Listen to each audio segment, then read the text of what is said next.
Olá, meus queridos irmãos, graça e paz, espero que todos estejam bem na presença de Cristo. Pois é, hoje nós celebramos a falência moral do nosso país.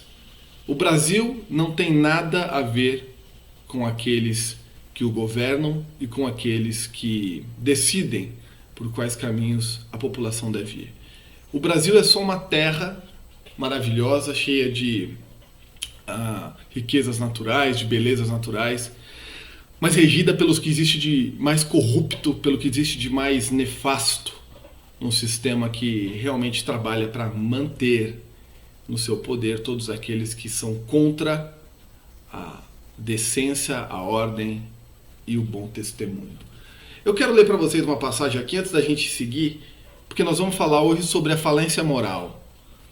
Mateus 27, eu vou ler um pouquinho, tenha paciência, mas é importante que você entenda esse contexto. Do versículo 15 ao 25. Por ocasião da festa era costume do governador soltar um prisioneiro escolhido pela multidão. Eles tinham naquela ocasião um prisioneiro muito conhecido chamado Barrabás. Pilatos perguntou à multidão que ali estava reunida: qual desses vocês querem que eu solte, Barrabás ou Jesus, chamado Cristo? Porque sabia que o haviam entregado por inveja. Quem havia entregado? Os fariseus. Estando Pilatos sentado no tribunal, sua mulher lhe enviou uma mensagem: não se envolva com este inocente, porque hoje, em sonho, sofri muito por causa dele. Mas os chefes dos sacerdotes e os líderes religiosos convenceram a multidão de que pedisse Barrabás e mandasse executar Jesus. Vou ler de novo. Mas os chefes dos sacerdotes e os líderes religiosos convenceram a multidão a que pedisse Barrabás e mandasse executar Jesus. Então perguntou o governador: qual dos dois vocês querem que eu solte? Responderam: Barrabás. Perguntou Pilatos: que farei então com Jesus chamado Cristo? E todos responderam: crucifica-o. Por quê? Que crime ele cometeu? Perguntou Pilatos. Mas eles gritavam ainda mais: crucifica-o. Quando Pilatos percebeu que não estava obtendo nenhum resultado, mas ao contrário estava se iniciando um tumulto, mandou trazer água, lavou as mãos diante da multidão e disse: estou inocente do sangue deste homem, é responsabilidade de vocês. E o povo todo respondeu: que o sangue dele caia sobre nós e sobre os nossos filhos. Está aqui então uma passagem muito famosa, conhecida, em que o povo teve que escolher entre Barrabás, um criminoso, baderneiro, um revolucionário que matava pessoas, que queria instituir uma revolução violenta de sangue, e Jesus, que estava ali pregando a palavra e ensinando sobre as verdades de Deus. Interessante como a população sempre se inclinou para o mal, porque as pessoas, infelizmente, grande parte de uma população acaba se inclinando para aquilo que não presta, para aquilo que é maligno, maléfico, para aquilo que demonstra exatamente e reflete o caráter daquela população, daquele grupo de pessoas. A gente não pode aqui esconder que o Lula, este eleito como presidente, que inclusive não me representa, e eu não tenho parte na eleição deste homem, a gente não pode esconder que ele representa exatamente uma parcela da população, aquela que votou nele. E aquela parcela da população que votou no Lula, obviamente, está alinhada com as condutas e com o modo que ele vive, com o modo que ele apresenta a sua vida. Existe uma parcela da população, meus amigos e irmãos, que não estão preocupadas com a moralidade.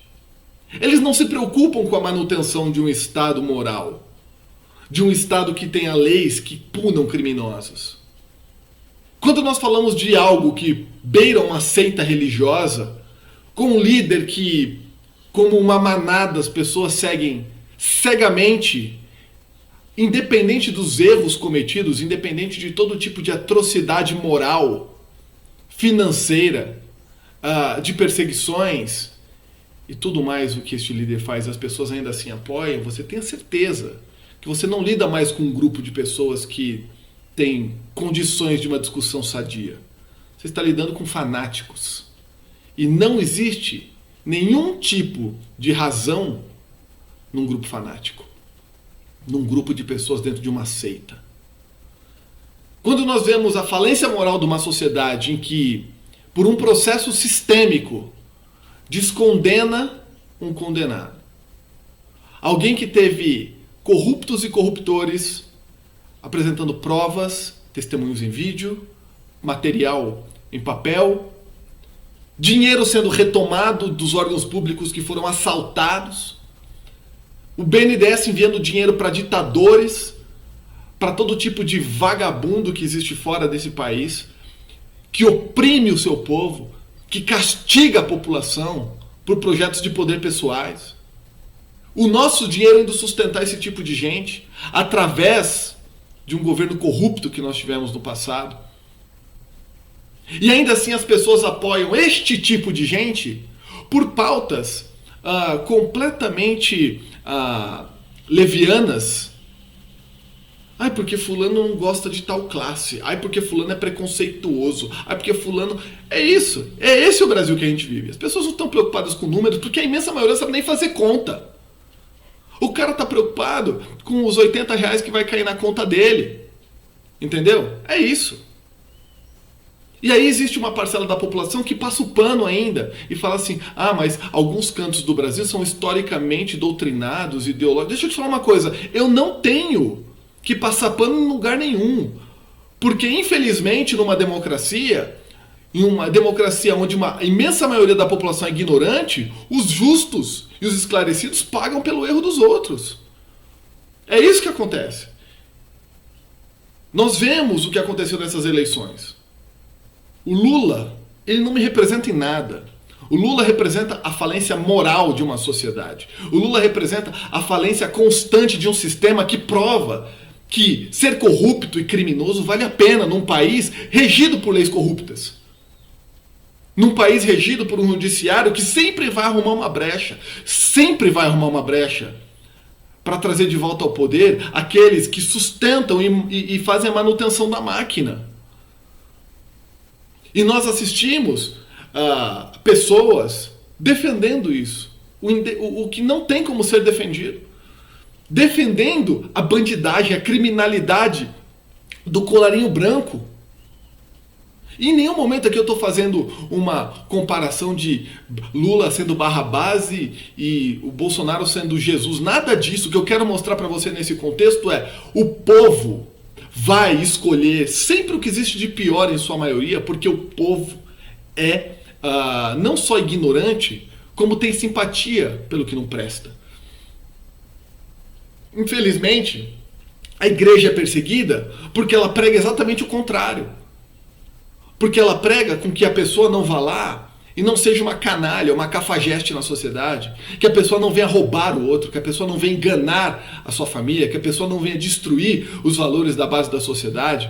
Que a pessoa não venha enganar as crianças, não venha implementar ideologia. Por isso que a igreja é perseguida. Porque se a igreja pregasse todo tipo de porcaria, como a esquerda prega, como o socialismo prega, como os defensores da base do ecossistema de Lula pregam, certamente o mundo ia aplaudir. Então, amigo, eu vou te dizer uma coisa. Se o mundo está aplaudindo o que você diz, tenha certeza. Se você é um cristão, você está no caminho errado. Você está no caminho errado. Eu não tenho a menor dúvida de que hoje foi comprovado de que nesse país vale a pena ser corrupto. Não existe gente boa que anda com amigos maus. Não existe. Não vem me dizer que fulano é bom se todo o ecossistema que o envolve é mau. Tá? Não tem como conviver. Gente de moral e de índole não anda no meio de escarnecedor. Gente de moral e de índole não trabalha nos bastidores para enganar uma população, para roubar a população. A mesma coisa que alguém entra na sua casa, rouba todos os seus bens, manda o seu dinheiro para os amigos vagabundos dele, para sustentar toda a vagabundagem dos amigos dele, toma as suas coisas, sacrifica o seu emprego, sacrifica tudo que você tem. Este cara é preso, a polícia prende ele, ele é julgado, condenado, mas os amigos dele que estão no judiciário decidem tirá-lo de lá porque são amigos e de alguma forma parte deste lucro da sua casa pode ir para algum local e beneficiar a todo o sistema. E esse cara volta para a porta da sua casa, bate na sua porta e fala assim: deixa eu entrar aí que agora eu vou arrumar a sua casa direitinho, eu prometo que eu nunca mais vou fazer nada disso. E você deixa ele entrar. É exatamente isso que a gente assistiu.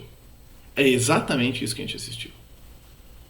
Num país onde a mídia é censurada, no país onde nós vemos órgãos de comunicação sendo censurados, sendo trabalhados para que eles não falem mais, onde comentaristas têm a sua boca fechada por alguém que supostamente ainda não era presidente. Agora você imagina o que vai acontecer daqui para frente. Eu não faço parte disso. Eu sempre estarei, se o Lula está no norte, eu estou no sul. Seja o que ele falar. Se o Lula respirar A, eu respiro Z. Eu nunca estarei do lado deste homem, porque eu não sou um apoiador da corrupção. Não sou o apoiador do sistema corrupto que o sustenta. Porque eu não defendo as pautas dele. Porque eu não defendo sequer uma respiração que ele faça com uma ideologia, com um pensamento. Não respeito. Que é isso, pastor? Eu tenho que respeitar, não tenho que respeitar nada. Eu não sou obrigado a respeitar nada. Principalmente aquilo que ofende a minha fé.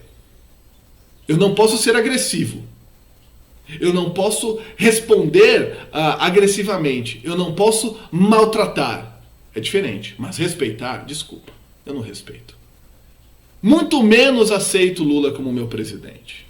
Não é meu presidente. O Lula é presidente de 51% da população que defende bandido, que desencarcera bandido, que finge que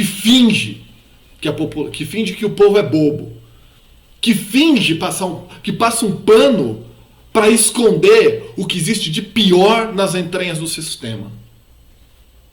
Eu agradeço ao presidente Jair Bolsonaro pelos 4 anos que tive aqui, podendo vivenciar de alguma forma uma melhora. Bolsonaro não foi perfeito.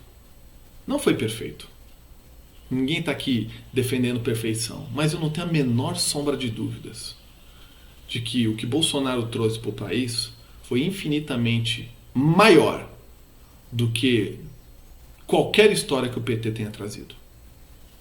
Em 4 anos. Então, aqueles que passavam sede e fome, aqueles que passavam necessidade, aqueles que foram enganados historicamente por uma ideologia corrupta, deveriam botar a mão na consciência e pensar um pouquinho antes de apertar o 13 e trazer de volta toda a corrupção que minou os cofres do país.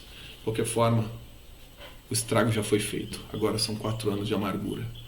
Espero que você, amigo comunicador, pastor cristão, você, amigo que está acompanhando a igreja, você, conservador, fique firme, resista. Nós temos um trabalho muito duro daqui para frente. Mas sempre foi assim. Nero se levantou e matou o apóstolo Paulo, ali através dos seus asseclas.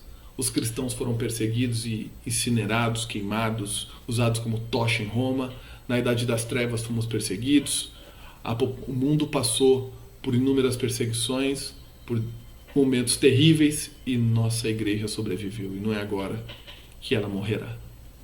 Então, desejo que Deus abençoe a todos aqueles que são cidadãos de bem e aqueles que lutam pela corrupção, que assim colham mediante as suas escolhas.